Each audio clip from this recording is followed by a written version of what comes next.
বন্ধুরা, এই ধরাতলে এমন বেশ কিছু কিছু বৃক্ষ রয়েছে যে বৃক্ষেতে ভগবানরা নিবাস করে, সেজন্য বন্ধুরা বলা হয় দেব বৃক্ষ।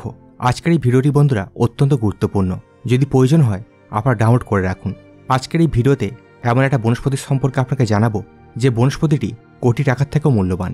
আমাদের বনস্পতি শাস্ত্র এবং আয়ুর্বেদ শাস্ত্রে বলা হয়েছে যদি এই গাছের ব্যবহারটি সঠিকভাবে ব্যবহার করা যায় তাহলে মানুষের জন্ম জন্মান্তরের রোগ কিন্তু দূর করাই যায়, সাথে আপনার অর্থকষ্ট এর ফলে কিন্তু দূর হতে পারে। বন্ধুরা, আজকের এই ভিডিওতে আপনাকে দুটি ধাপে জানিয়ে দেওয়ার চেষ্টা করব। একটা হচ্ছে আয়ুর্বেদ সম্পর্কে, আর একটা হচ্ছে তন্ত্রশাস্ত্রের দৃষ্টিকোণ থেকে এই গাছের উপকারিতা। কারণ বন্ধুরা, আজকের এই ভিডিওতে এমন একটি গাছের সম্পর্কে আপনাদেরকে জানিয়ে দেব যে গাছটি এমন কাজ করে যে আপনার ধারণার বাইরে। এমন একটি গুরুত্বপূর্ণ তথ্য আপনাদেরকে জানাবো যার অন্য কোনো ভিডিওতে কোনোদিনও খুঁজে পাবেন না। হ্যাঁ বন্ধুরা, এই তথ্য, এই জ্ঞান আপনি লক্ষ লক্ষ টাকা খরচা করলেও আপনাকে কিন্তু কেউ জানাবে না। কারণ বন্ধুরা, তারা জানে যদি তারা আপনাদেরকে জানিয়ে দেয় তাদের পেটে লাথি পড়বে। বন্ধুরা, মানুষ যবে থেকে এই পৃথিবীতে জন্মেছে তবে থেকেই কিন্তু মানুষের রোগ আছে। নতুন নতুন ঔষধ উঠলেও রোগ কিন্তু মানুষের পিছু ছাড়ে না। কিন্তু বন্ধুরা, আগেকার সময় মানুষের কাছে কিন্তু এত ঔষধ ছিল না, ছিল কিন্তু গাছগাছরা। আর এই গাছগাছরা দিয়েই, মানে জড়িবুটি দিয়েই তারা কিন্তু বেঁচে থাকতো। এই গাছগাছরা দিয়েই কিন্তু মানুষের প্রাণ পর্যন্ত বাঁচানো যেত। আর বন্ধুরা, এমন একটি শক্তিশালী গাছ হচ্ছে এই হাতিসুর গাছ, যে গাছটি আপনি স্ক্রিনে দেখতে পাচ্ছেন। হয়তো বন্ধুরা, এই গাছটি আপনার এলাকাতে বা আপনি অন্য কোনো নামে হয়তো চেনেন। আপনি এই গাছটি কী নামে চেনেন এবং আপনি কোথা থেকে এই ভিডিওটি দেখছেন সেটা কিন্তু অবশ্যই আপনারা কমেন্ট বক্সে লিখে জানাবেন। কারণ অনেকেই বলে থাকেন, দাদা এই গাছটি আমি বুঝতে পারছি না, এই গাছটি কী নাম। তো সেজন্য বন্ধুরা, আপনি যে এলাকা থেকে এই ভিডিওটি দেখছেন সেই জায়গার নাম এবং এই গাছটি আপনার এলাকাতে কী নামে পরিচিত সেটাও আপনি লিখে জানাবেন কমেন্ট বক্সে, যাতে যারা কমেন্ট পড়বেন তারা বুঝতে পারবেন এই গাছটি কী নামে পরিচিত। তো বন্ধুরা, আলোচনা শুরু করার আগে আপনাদের কাছে ছোট্ট একটাই অনুরোধ, আপনি যদি এখনও পর্যন্ত চ্যানেলটিকে সাবস্ক্রাইব না করে থাকেন তাহলে সাবস্ক্রাইব করে পাশের বেল আইকনটি অবশ্যই অল করে নেবেন। বন্ধুরা, এই যে হাতিসুর গাছ আপনি কোথাও না কোথাও অবশ্যই কিন্তু দেখেছেন। আপনি যদি গ্রামাঞ্চলে যদি বসবাস করে থাকেন তো আপনি দেখেই থাকবেন, আর যারা শহরাঞ্চলে রয়েছেন তারাও কিন্তু কম বেশি দেখেই থাকবেন। এই গাছটি এতটাই শক্তিশালী যেটি আপনার শরীরের ভেতরে এবং শরীরের ওপরে সমস্ত রোগকে কিন্তু নিমেষের মধ্যে গায়েব করে দিতে পারে।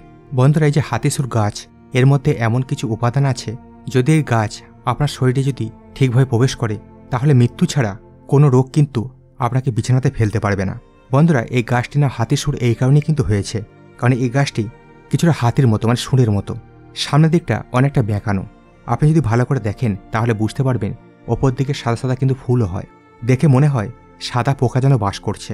বন্ধুরা, এই গাছ যদিও আগাছা ছাড়া কিন্তু জন্মায় না, কিন্তু বন্ধুরা এর উপকার কিন্তু কোটি টাকার থেকেও দামি। এই গাছটি ফাঁপা ধরনের হয় এবং কিন্তু অত্যন্ত নরম গাছ। এই গাছটির সংস্কৃতে যদি আপনি নাম দেখেন তো শ্রীহস্তিনী এই গাছটি আপনি নাম পাবেন। এই গাছের ফুল, পাতা, মূল সব কিছুই কিন্তু উপকারী। আমাদের আয়ুর্বেদ শাস্ত্র বলছে এই গাছ হচ্ছে অমৃততুল্য।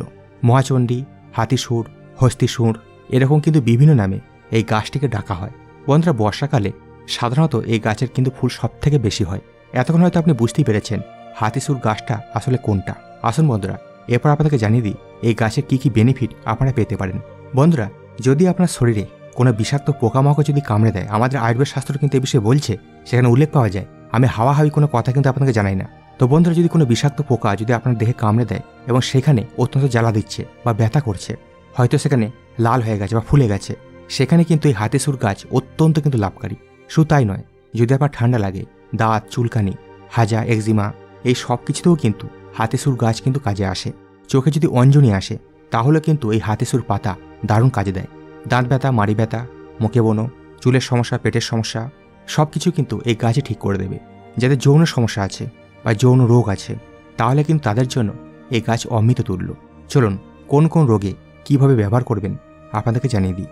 যদি কানের ভেতর আপনার ব্যথা করে, পুঁজ বের হয় বা অন্য কোনো সমস্যা যদি আপনার এসে থাকে তাহলে বন্ধুরা এই যে হাতিসুর গাছ রয়েছে এবং এর যে ফুল হয় তার রস যদি আপনি 1 ফোঁটা করে কানে দেন তাহলে কিন্তু আপনি চমৎকারী লাভ পাবেন। তো আপনারা কী করবেন, এই যে হাতিসুর গাছের ফুল আপনারা বেটে নেবেন, বেটে রস বার করবেন।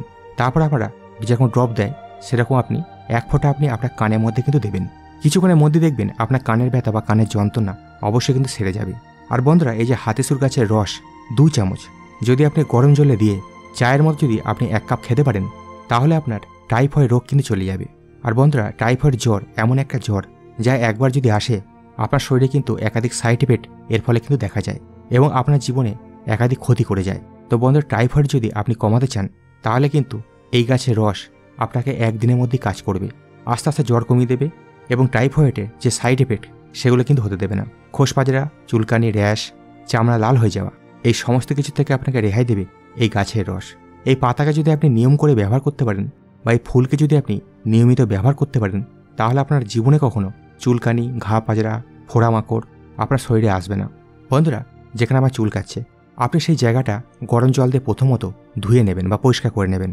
আর এই যে হাতিসুর গাছের 10টা মতো আপনি কুচি কুচি পাতা নিয়ে নেবেন, আর তারপরে আপনি সেই পাতাকে বেটে নেবেন এবং সেই রসের মধ্যে আপনি হাফ চামচ মতন যে হলুদ আমরা রান্নায় ব্যবহার করি সে হলুদ আপনারা তার মধ্যে মিশিয়ে নেবেন।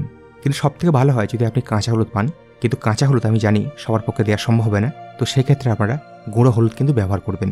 তো বন্ধুরা, সেই গুঁড়ো হলুদ এবং এই পাতার যে রস, যে পেস্টটা আপনারা পাবেন সেটি আপনি যেখানে চুলকাচ্ছে বা ঘা মাজরা হয়েছে সেখানে আপনারা কিছুক্ষণ লাগিয়ে রাখবেন, বা যেখানে রক্ত পড়ছে বা যেখানে পুঁজ পড়ছে সেখানে 0.5 ঘন্টা থেকে 1 ঘন্টা সেখানে আপনারা এটিকে লাগিয়ে রাখুন। তারপর আপনারা পরিষ্কার জল দিয়ে ধুয়ে ফেলবেন। ঘন্টাখানেক পরে আবারও কিন্তু এই মিশ্রণটা আপনারা কিন্তু সেখানে লাগাতে পারেন। এটি যদি আপনারা টানা 2 থেকে 3 দিন যদি করতে পারেন তাহলে নিস্তার কিন্তু পাক্কা। আর তারপরেও যদি সেটি না সেরে থাকে তাহলে আপনি টানা 7 দিন এটি কিন্তু ব্যবহার করবেন। তাহলে কিন্তু আর কোনোদিনও সেখানে চুলকানি বা ঘা পাজরা ভুলেও কিন্তু হবে না। তবে বন্ধুরা, যদি খুব বেশি হয়ে থাকে তাহলে আপনি দিনে 2 বার এটি কিন্তু আপনারা করে থাকবেন, মানে এই মিশ্রণটা আপনারা লাগাবেন। শরীরে ব্যথা, বাত, জয়েন্ট বা যন্ত্রণা যদি এইসব আপনার হয়ে থাকে তাহলে কিন্তু এই গাছের পাতা আপনি দারুণভাবে কাজে লাগাতে পারেন। ফোলে জায়গা বা ব্যথা জায়গা যেখানে আপনার আছে সেখানে আপনি হাফ চামচ মতো এই হাতিসুর পাতার রস আপনি নেবেন, আর তার সঙ্গে নেবেন 1 চামচ নারকোল তেল এবং তারপরে আপনারা সেই মিশ্রণটিকে ব্যথার জায়গায় আপনি লাগাবেন। আর 5 মিনিট ধরে হালকা হালকা আঙুল দিয়ে সেটাকে মালিশ করুন, মানে ম্যাসাজ করুন। বন্ধুরা, দিনে আপনারা এটি 3 বার করুন। 1 দিনের মধ্যেই কিন্তু আপনি রেজাল্ট দেখতে পাবেন। এই মিশ্রণটি লাগানোর পরে 3 থেকে 4 ঘন্টা পর আপনার সেই জায়গাটি জলতে ধুয়ে নেবেন। বন্ধুরা, এটা কিন্তু দারুণ একটা উপকারী এই গাছটি, এবং এই গাছের এত কাজ যা বলে শেষ করা আমার পক্ষে সম্ভবই নয়। শুধু হাত পায়ের ব্যথা নয়, দাঁতে ব্যথা বা মাড়ির ব্যথা যদি আপনার থেকে থাকে তাহলেও কিন্তু এই পাতা আপনার দারুণ কাজে দেবে। এক্ষেত্রে বন্ধুরা আপনার কিচ্ছু করতে হবে না। এই যে হাতিসুর গাছের পাতা আপনারা ভালো করে ধুয়ে নেবেন এবং 3 থেকে 4টা পাতা আপনারা নেবেন।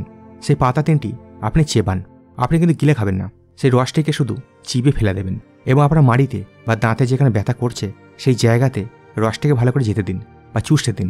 তারপর আপনি দেখবেন 1 ঘন্টার মধ্যে আপনার দাঁতের যন্ত্রণা বা মাড়ির যন্ত্রণা আস্তে আস্তে কমে আসছে। হঠাৎ করে যদি আপনার হাতে পায়ে কোথাও আঘাত লাগে, সেই আঘাত লাগার ব্যথা হয়তো অনেকদিন ধরে রয়েছে, সেক্ষেত্রে বন্ধুরা এই যে হাতিসুর গাছের পাতার রস আপনি কিন্তু ব্যবহার করতে পারেন। আপনি যদি হাতিসুর পাতার রস সেই জায়গায় যদি 1 ঘন্টা লাগিয়ে রাখতে পারেন তাহলে কিন্তু আপনার দারুণ কাজ দেবে। ঠান্ডা লাগা, জ্বর, কাশি, সর্দি কাশি সেই ক্ষেত্রেও কিন্তু এই পাতা দারুণ কাজে আসে। বুকে যদি আপনার কফ জমে, ঘর ঘর করে আওয়াজ আসে, সেক্ষেত্রেও কিন্তু এই গাছের পাতা অত্যন্ত লাভকারী। বন্ধুরা, এই গাছের মূলটি আপনি কেটে নেবেন এবং তারপরে আপনি সেই মূলটি মানে শেকড়টি 0.5 ঘন্টা মতো আপনি জলে ফোটাবেন, আর তারপরে আপনি সেই চায়ের মতো সেটাকে সেবন করুন। যদি আপনার পক্ষে সম্ভব হয় তাহলে হালকা আপনি মধু মিশিয়ে কিন্তু খেতে পারেন। দেখবেন আপনার বুকে কফ, ঠান্ডা লাগা, কাশি এগুলো কিন্তু গায়েব হয়ে যাবে। আর বন্ধুরা, এই যে হাতিসুর গাছের পাতা আপনি থেঁতো করে বা বেটে আপনি যখন স্নান করতে যাচ্ছেন তার 1 ঘন্টা আগে যদি আপনার মুখে লাগাতে পারেন, হয়তো আপনার মুখে ব্রণ আছে বা র্যাশ বের হচ্ছে, এটা লাগানোর পরে 1 ঘন্টা পর যদি আপনি স্নান করতে পারেন আপনার মুখের ব্রণ কিন্তু একদম গায়েব হয়ে যাবে। আপনি সপ্তাহে অন্ততপক্ষে 2 থেকে 3 দিন এটি ব্যবহার করুন।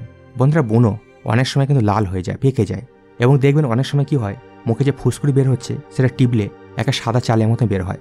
সেক্ষেত্রে কিন্তু এই পাতার রস আপনার জন্য রামবান। মাত্র 1 দিনে কিন্তু এই পাতার রস লাগালে সে ব্রণ কিন্তু আপনার দূর হয়ে যাবে। আর বন্ধুরা, যদি আপনার অঞ্জনি হয়ে থাকে, এই পাতার রস যদি বেটে সেই জায়গায় লাগাতে পারেন আপনি এই অঞ্জনির হাত থেকেও কিন্তু আপনি অবশ্যই রক্ষা পাবেন। আর বন্ধুরা, এই পাতা থেঁতো করে সেখান থেকে যে রস বের হবে তার মধ্যে মধু মিশিয়ে আপনি যদি রস সেবন করতে পারেন তাহলে জ্বর, সর্দি, কাশি, ঠান্ডা লাগা সব কিছু কিন্তু চলে যাবে। যদি কোনো বিষাক্ত পোকা আপনাকে যদি কামড়ায় সেই জায়গাতে কিন্তু এই পাতা থেঁতো করে সেই রস আপনারা লাগাতে পারেন, তৎক্ষণাৎ কিন্তু আপনি মুক্তি পাবেন। যাদের জৈন সমস্যা রয়েছে তাদের কিন্তু এই হাতিসুর গাছের শিকড় ব্যবহার করা উচিত, দারুণ কিন্তু আপনারা উপকার পাবেন। আপনি 2 থেকে 3টি ছোট্ট ছোট্ট মানে সরু সরু এই গাছের শিকড় তুলবেন এবং তারপরে সেটাকে চেঁচে নেবেন এবং তারপর সেটা থেঁতো করে আপনি 1 চামচ মতো সেখান থেকে রস বের করবেন। তো সেখান থেকে যে রস বের হবে সেই রসের সঙ্গে যদি আপনি মধু মিশিয়ে রোজ সকালে খালি পেটে যদি সেবন করতে পারেন, মাত্র 1 সপ্তাহ আপনাকে কিন্তু খেতে হবে, তাহলে আপনি বুঝতে পারবেন এর উপকারটা কতটা। মুখে বলতে হবে না, কাজে আপনারা কিন্তু এর প্রমাণ পাবেন। যারা মধু খেতে পারবেন না, সুগার আছে বা ডায়াবেটিস আছে, তারা কিন্তু শুধুও এটিকে কিন্তু সেবন করতে পারে।